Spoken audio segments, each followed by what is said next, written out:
নমস্কার। আজকে আবার সকালবেলা বেরিয়ে পড়লাম, দেখি কত দূর যাওয়া যায়। যেখানে আমরা চেষ্টা করছি 1 ঘন্টা মতন লাগবে যেতে, দেখি তার আগে যদি ভালো না লাগে অন্য কোথাও চলে যাব বেড়াতে। তবে আজকে যেহেতু শনিবার দিন, ছুটির দিন, কোথাও তো একটা যাবই। আমরা বেশ অনেকটা চলে এসেছি।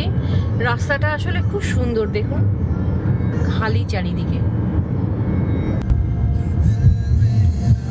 সামনে একটা কিছু যাচ্ছে, কি লেখা আছে ওটা?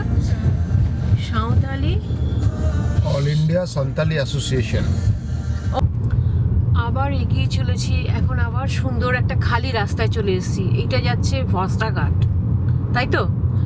হ্যাঁ, আমরা কেশিয়ারি পার হয়ে এখন ভস্তাঘাটের দিকে যাচ্ছি। এখন আমরা আইআইটি থেকে বেরিয়ে কেশিয়ারি ক্রস করে ভস্তাঘাট ব্রিজের ওপর উঠছি। ব্রিজটা কিন্তু খুবই সুন্দর। বিকেলে প্রচুর লোকাল লোক, এমনকি আমাদের ওই দিক থেকেও অনেকে ঘুরতে আসে। দেখুন ব্রিজটা খুব সুন্দর। এই যে এইদিকে নদী একদম শুকনো। আমরা আজকে বেরোলাম না গাড়ি থেকে, গাড়ি থামাইনি আজকে, আমরা এগিয়ে যাচ্ছি। এটা সুবর্ণরেখার নদী, হ্যাঁ, কিন্তু দেখো একটা ফোঁটাও জল নেই, সেটা অবাক। আমরা নয়াগ্রাম ক্রস করে আর এগোলাম না। এবার একটা নয়াগ্রাম পর্যন্ত আসিনি। ও আচ্ছা আচ্ছা, ওই ভস্তাঘাট ক্রস করে নয়াগ্রাম যে থানা সেটা ক্রস করলাম। নয়াগ্রাম থানা ক্রস করেই ডান দিকে একটা রাস্তায়, একটু ছোট রাস্তা, সরু রাস্তা অপেক্ষাকৃত, কিন্তু চারিদিকে সবুজ।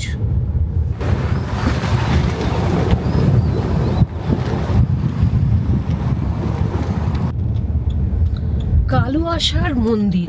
এইবার আমরা বাঁ দিকে চলে যাব, সেই কালুয়াশার মন্দিরেই আমরা যাব। অসাধারণ অসাধারণ, কোনো কিচ্ছুই নেই, শুধু চারিদিকে দু চোখ ভরে তাকিয়ে থাকা। ওই দূরে ধান কাটছে, কেউ রাস্তা দিয়ে যাচ্ছে কোনো কাজের জন্য, ক্ষেতিবাড়ি করতে।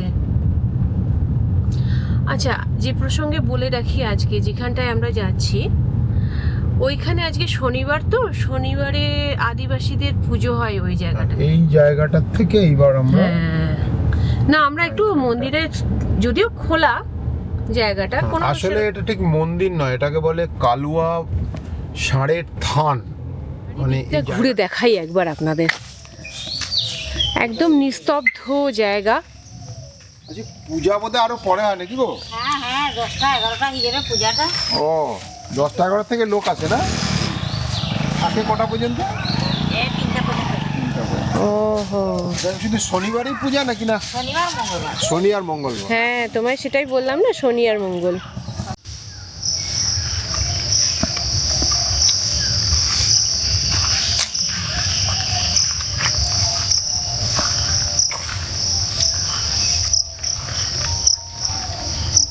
এ হচ্ছে কালুয়া ষাঁড়ের বাবার থান।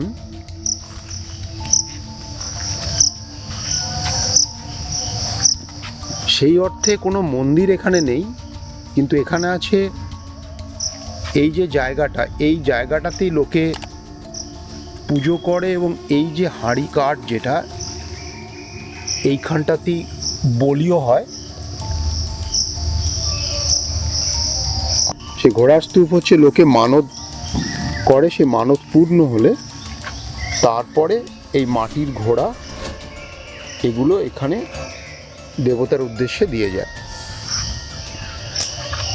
তো এই প্রথাটা কিন্তু অনেক জায়গাতেই চালু আছে।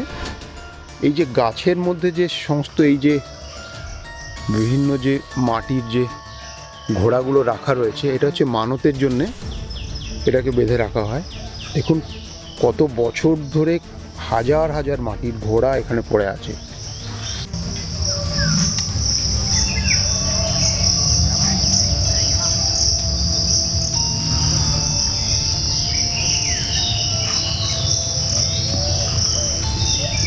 পুরো বাবার থানটাই রয়েছে কিন্তু একটা বড় ফরেস্টের মধ্যে। বিশাল উঁচু উঁচু শালবন, বিশাল উঁচু উঁচু শাল গাছ।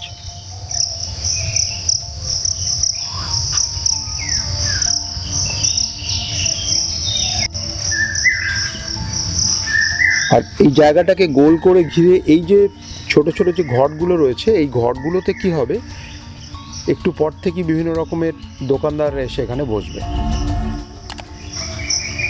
পূজার সামগ্রী নিয়ে বসবে, এছাড়াও বিভিন্ন রকমের জিনিসপত্র নিয়ে এখানে বসবে। একটা জিনিস দেখার বিষয় আছে, এখানে কিন্তু দেবতাদের মধ্যে হাতির যে মূর্তি সেটার কিন্তু অনেক বেশি চল, কারণ এই অঞ্চলে হাতিটা অনেক বেশি। এইবার আমরা কালুয়াসারের ঠানটার জন্যই এসেছিলাম প্রথমে, দেখে আমরা একটু বাঁ দিকে যাচ্ছি।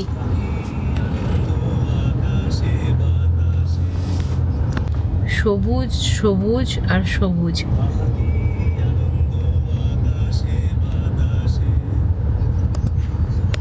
অপূর্ব অপূর্ব শালের জঙ্গল।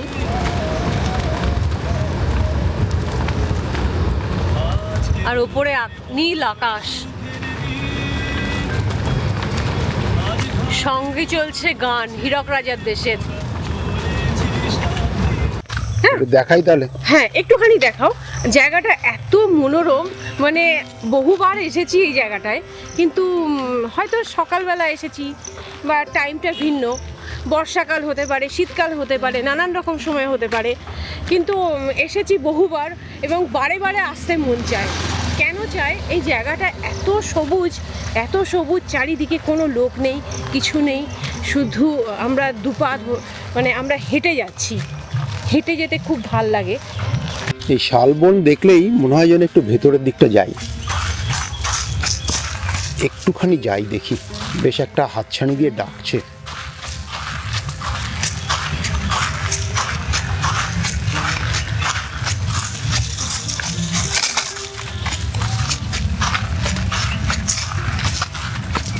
কালকে বৃষ্টি হয়ে গেছে, বৃষ্টির পরে জায়গাটা একেবারে ঝকঝক করছে।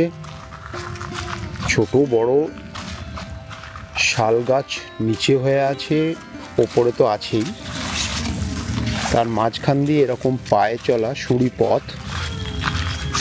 সাধারণ এইদিকে বাঁশ গাছ, তবে এখানে কিছু বাড়ি আছে, কিছু গ্রামের লোক থাকে।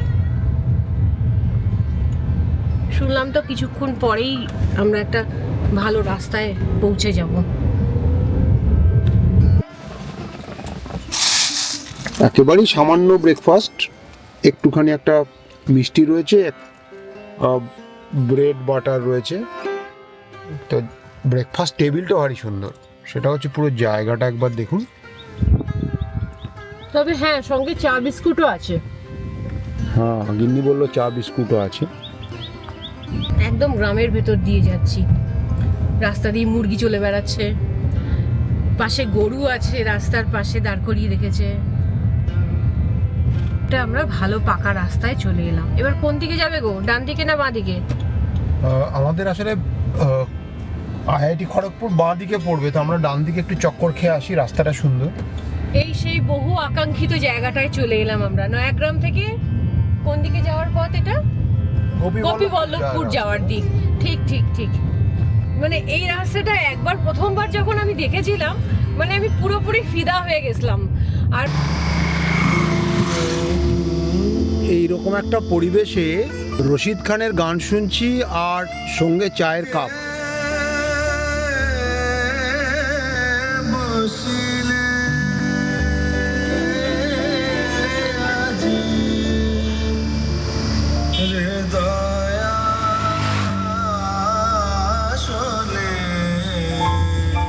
এখানটায় আছে রঙ্গিউম ইরিগেশন, রঙ্গিউম ইরিগেশন স্কিম। আচ্ছা, জায়গাটা কি সুন্দর, চলো একটু দেখা যাক। একদম। আজকে তো আমরা বেড়াতেই বেরিয়েছি। এই মাঝখানে আমাদের আবার একটা প্রাপ্তিযোগ্য ঘটেছে। এটা মাটিতে পড়েছিল জানো তো, এখান দিয়ে আমার মনে হয় ধারে কাছে কোথাও গাছ আছে, ওই তো প্রচুর হয়ে রয়েছে দেখো। এটা কি? এটা অর্কিড, একটা ওয়াইল্ড অর্কিড। এটা ভ্যান্ডা গোত্রীয় কিছু একটা হবে।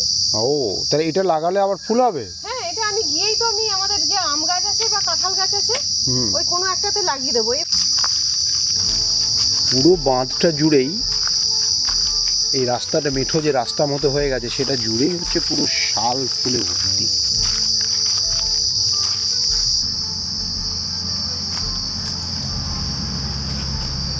এই হচ্ছে সেই চেক ড্যামটা, কি অসাধারণ সৌন্দর্য। একেবারে শাল বনের পাড় থেকে এসেছে সেই চেক ড্যামটা। এখনই মে মাসে একেবারেই প্রায় জল নেই, কিন্তু ভেবেই ভালো লাগছে যে বর্ষাকালে যখন আসবো এটা একেবারে টইটম্বুর হয়ে থাকবে, দারুণ সুন্দর একটা দৃশ্য দেখতে পাবো। একটা স্লুইস গেট করে সেখান থেকে এই যে ডান দিকে একটা ক্যানেল আছে, এই যে ক্যানেলটা, এই ক্যানেল দিয়ে যখন বর্ষাকালে জলটা দিকে ছেড়ে দেয় আর কি।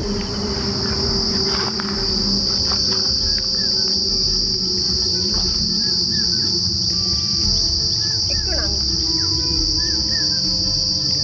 সাবধানে নামবে। ছোট্ট চেক ড্যামটা দেখে আমরা আজকের মতো এই শালের জঙ্গল থেকে আস্তে আস্তে সভ্য জগতের দিকে চলে যাচ্ছি। শুধু সঙ্গে নিয়ে যাচ্ছি এক রাস স্মৃতি আর একটা ছোট্ট শাল ফুল। আজকের আমাদের ভ্রমণ আজ এই পর্যন্তই শেষ হলো। Bye bye. এবার আমাদের যাওয়ার সময় হয়ে এলো।